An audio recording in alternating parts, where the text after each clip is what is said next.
सुप्रभात बच्चों, आज हम पढ़ेंगे पाठ 2 वर्ण विचार। सबसे पहले हम वर्ण की परिभाषा सुनेंगे। वर्ण वह ध्वनियां हैं जिनके और टुकड़े नहीं किए जा सकते हैं, ये वर्ण कहलाते हैं। हम इसकी बात कर रहे हैं कि वर्ण क्या होते हैं। जैसे हम बोलते समय जो भी हमारे मुख से निकली हुई ध्वनियां होती हैं, उनको लिखने के लिए कुछ निर्धारित चिन्ह का प्रयोग किया जाता है, जिनको हम वर्ण कहते हैं। जैसे यदि हम मटर को तोड़ तोड़ कर लिखें तो इसका संधि विच्छेद होगा म प्लस अ प्लस ट प्लस अ प्लस रा प्लस अ। अब इसके बाद इसके और टुकड़े नहीं हो सकते हैं, इसी को हम वर्ण कहते हैं। अब हम आगे बढ़ते हैं। वर्ण के भेद। वर्ण के दो भेद होते हैं, स्वर एवं व्यंजन। सबसे पहले हम स्वर की बात करते हैं। स्वर वे वर्ण हैं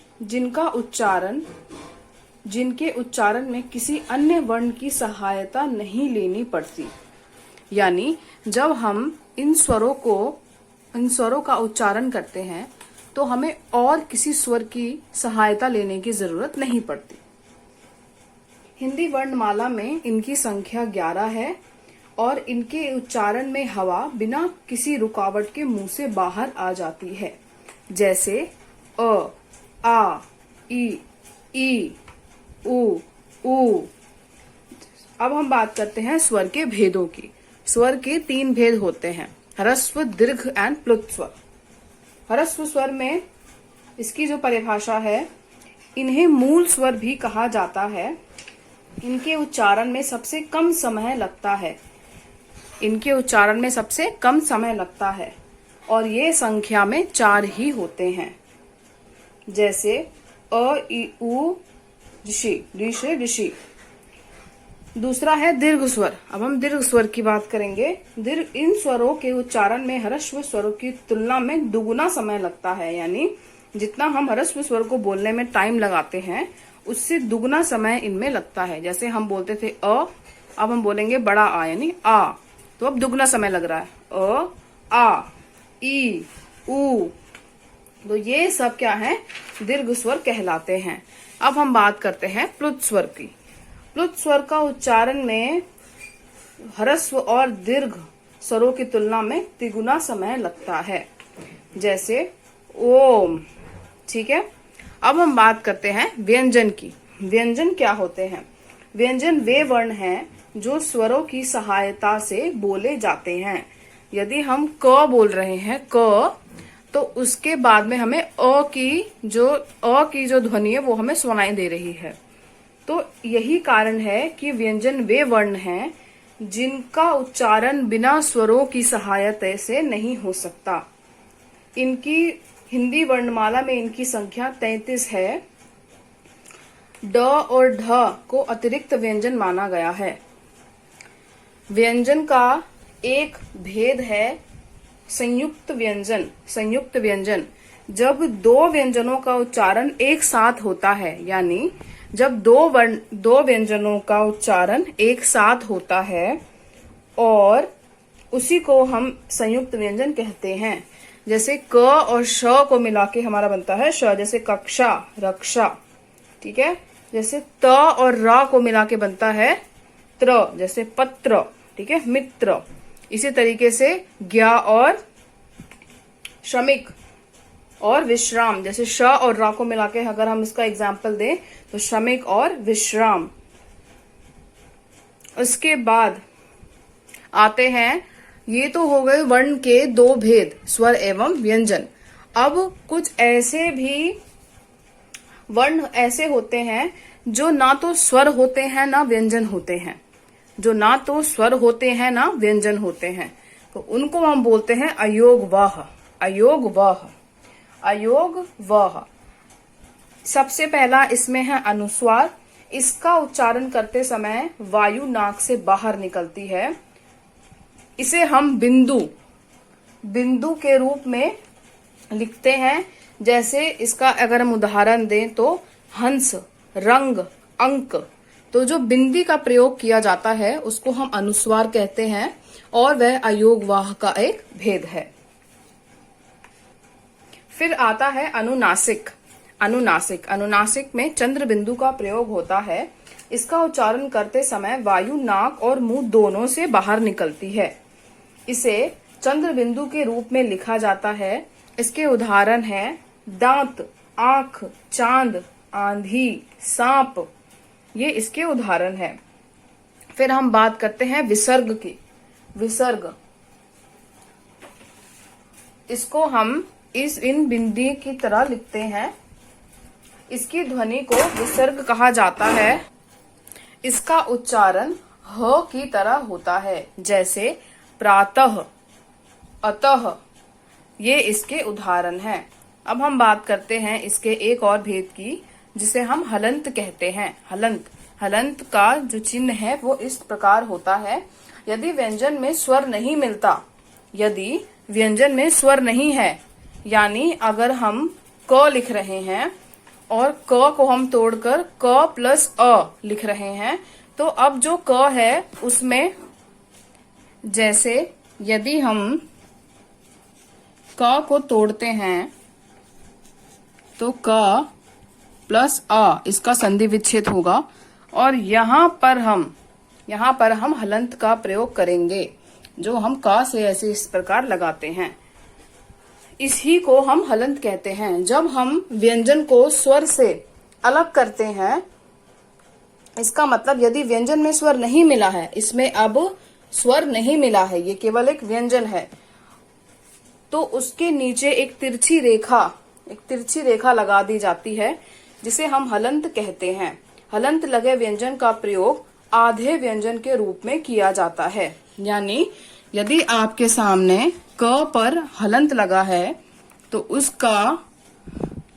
उसका प्रयोग आधे क में होगा। आधा क, इस प्रकार, पूरा क नहीं होगा।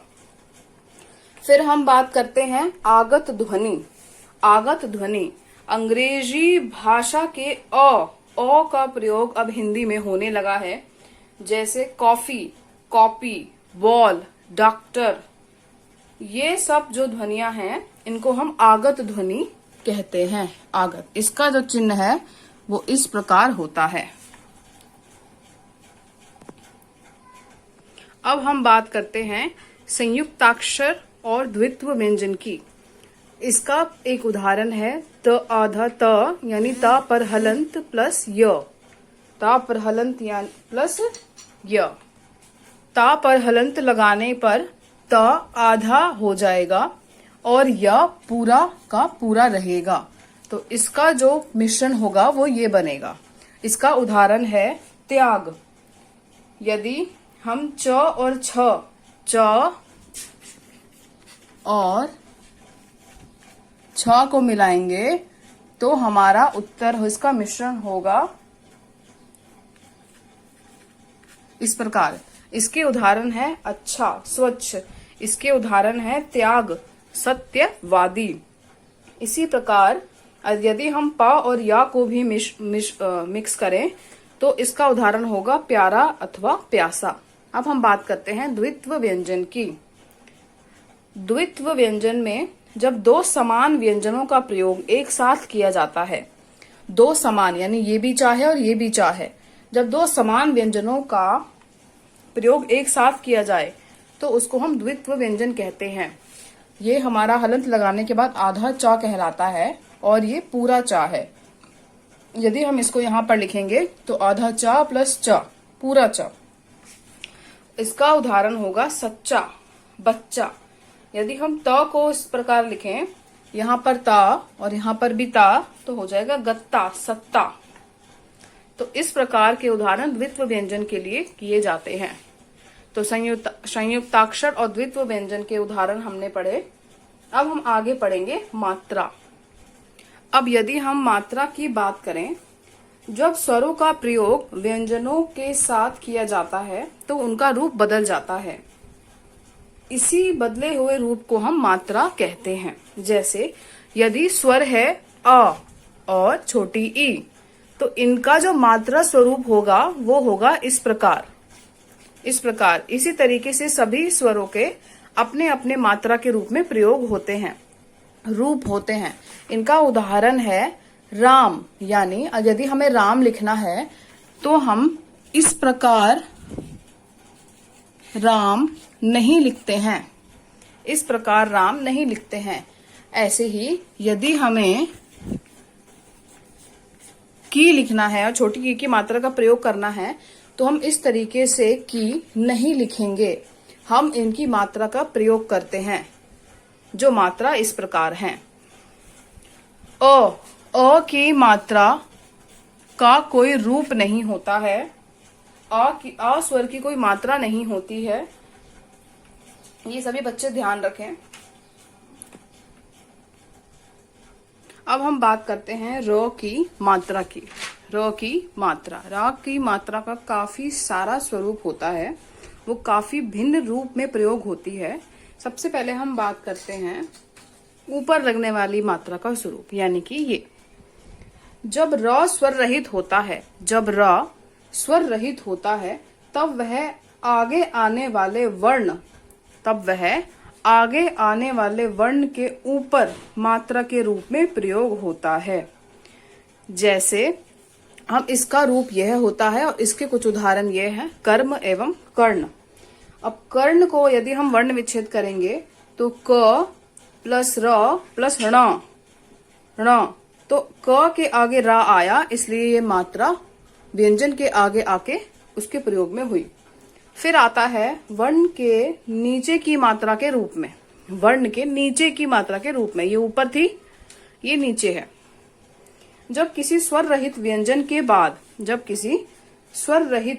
के बाद र हो तो उस व्यंजन के नीचे मात्रा के रूप में प्रयोग किया जाता है। जैसे क र म क्रम, क र म क्रम, प र आण प्राण, प र आण प्राण। यानी कि जो क र म है, क र म, क के बाद ही हलंत लग रहा है, जिसकी वजह से उसके पास कोई स्वर नहीं है।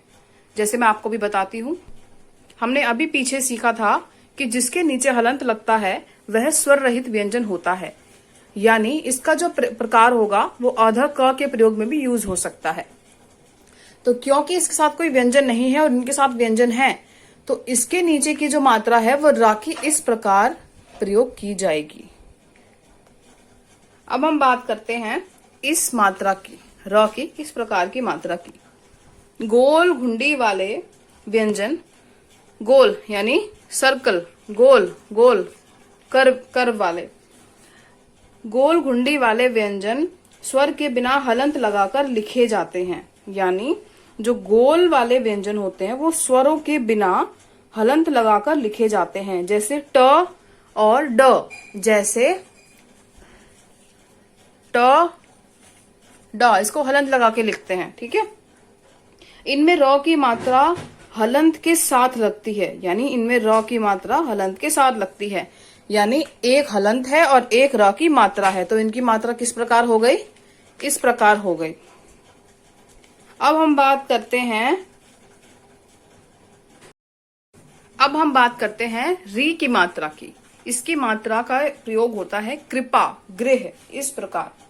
र स्वर की मात्रा के रूप में प्रयोग होता है, इसकी ध्वनि री की तरह होती है, री, र पर छोटी ई की मात्रा की तरह इसका प्रयोग होता है। जैसे कृपा, गृह।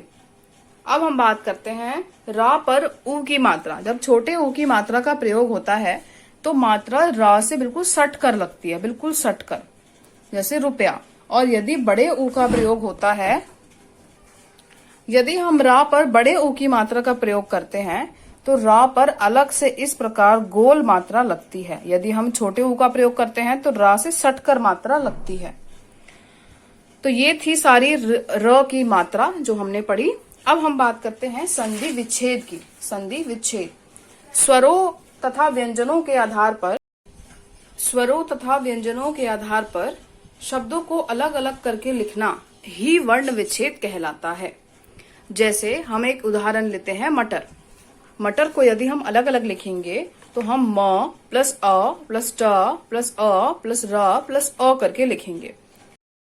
अब हम म पर हलंत लगाएंगे क्योंकि म पहले एक व्यंजन था, अब हमने म से स्वर को हटा दिया है तो इसलिए म पर हलंत लग जाएगा। वैसे ही ट और र पर भी होगा, म के साथ हलंत लगेगा, ट के साथ हलंत और र के साथ हलंत, क्योंकि हमने उनसे उनके स्वरों को अलग कर दिया है तो इसलिए उनके साथ हलंत का प्रयोग होगा।